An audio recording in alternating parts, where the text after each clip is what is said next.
Olá, senhores, sejam bem-vindos. Meu nome é Sandro, eu sou advogado tributarista e nesse vídeo eu quero falar para vocês de 3 grandes benefícios em se constituir uma holding familiar.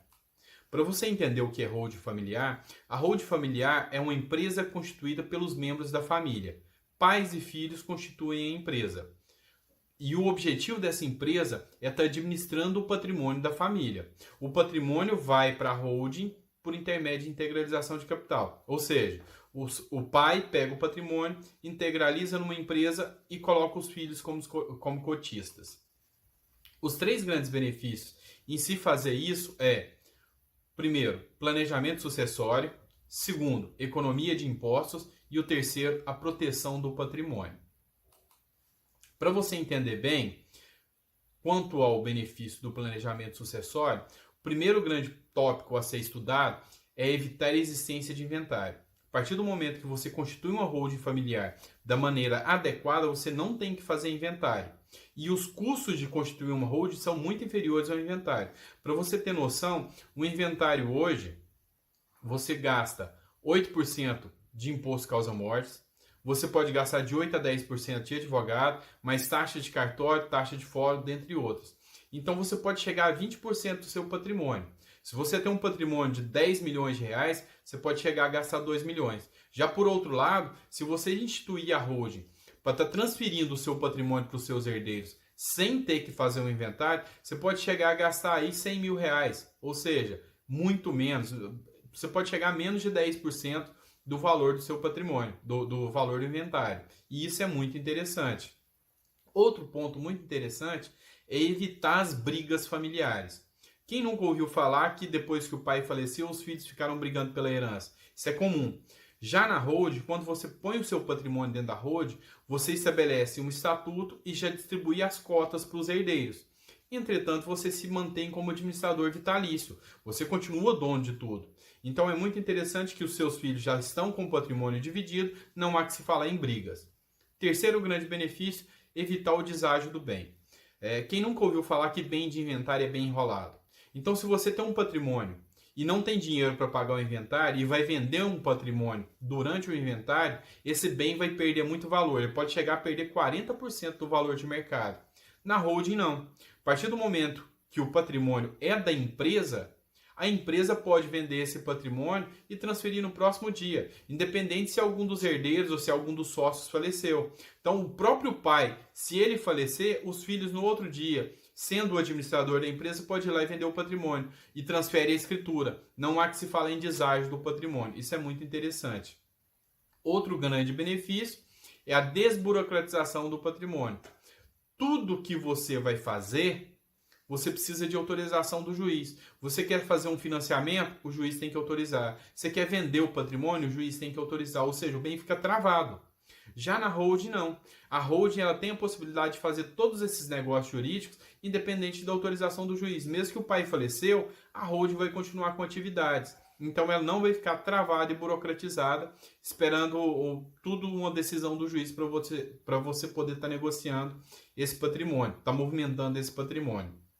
O quinto benefício é o planejamento das despesas de transmissão dos bens. Entenda que para você fazer o inventário, você tem que pagar de imediato honorários advocatícios, tem que pagar as custas de cartório e também os impostos.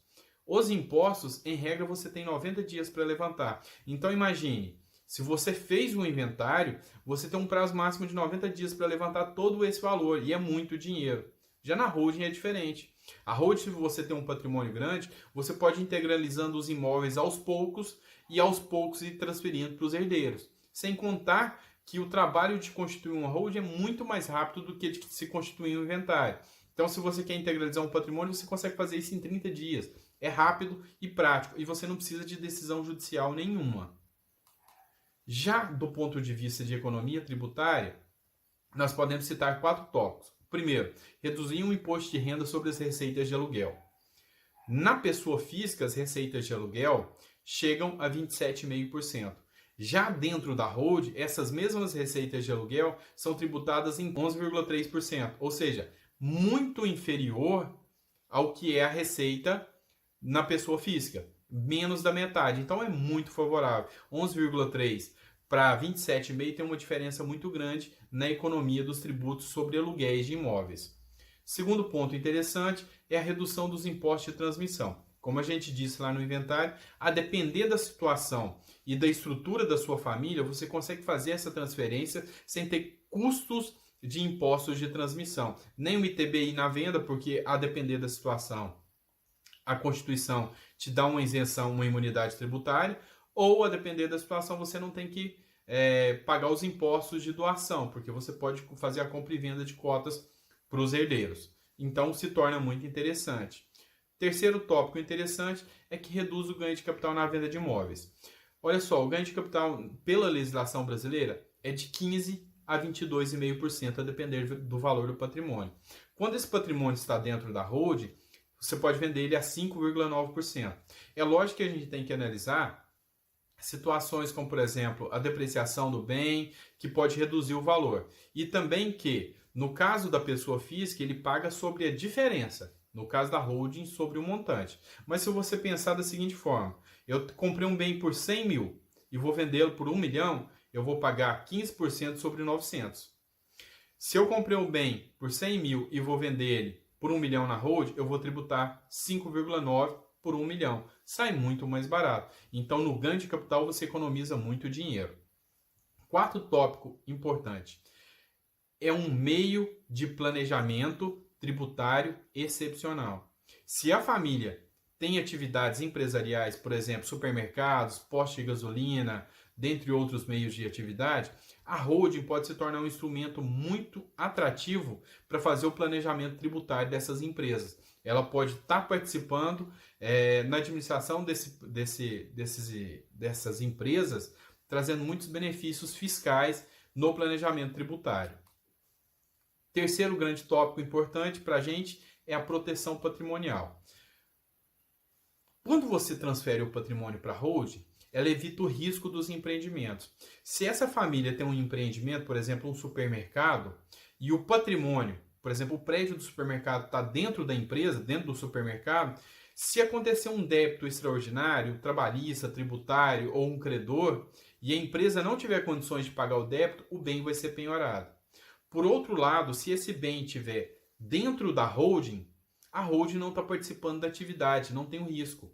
Então, esse bem não vai ser atingido pelas dívidas dessa empresa. A holding pode fazer um aluguel ou pode fazer um empréstimo para essa empresa e essa empresa usar. Mas a titularidade do bem é da holding e a holding não tem responsabilidade sobre as atividades dessa empresa. Então, é uma forma muito interessante de estar protegendo.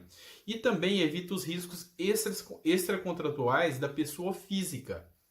Imagine um médico, numa operação, deixa um paciente morrer. Imagina uma pessoa que está dirigindo, atropela e mata uma família. É lógico que ele vai ter que indenizar. No caso, se o patrimônio está no nome dele, pessoa física, ele vai responder com o patrimônio. Por outro lado, se esse patrimônio está protegido dentro da holding, a holding não matou ninguém, não atropelou ninguém e ela não tem que indenizar. Então, de certa forma, é uma forma de você estar protegendo o seu patrimônio sem ter esses riscos pessoais e empresariais. Terceiro ponto interessantíssimo, protege contra os agregados. Agregados são genro, nora, netos, sobrinhos que possam vir a ser herdeiros no futuro.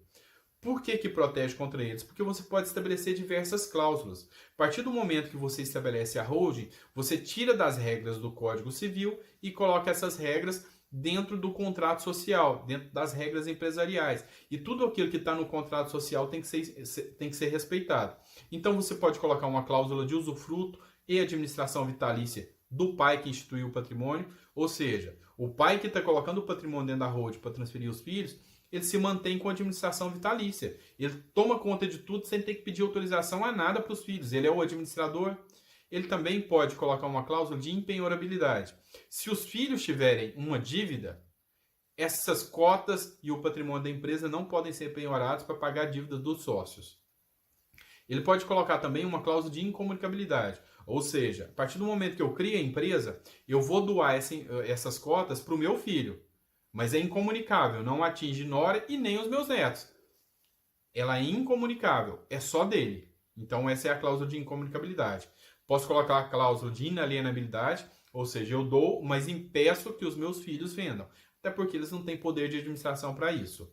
E também posso colocar a cláusula de reversão. Se eu doar essas cotas ou passá-las para os meus herdeiros, para o meu filho, por exemplo, e ele falecer antes de mim, em vez desse patrimônio ir para os herdeiros dele, que poderia ser a esposa e filhos, esse patrimônio se reverte para mim, ele volta para mim.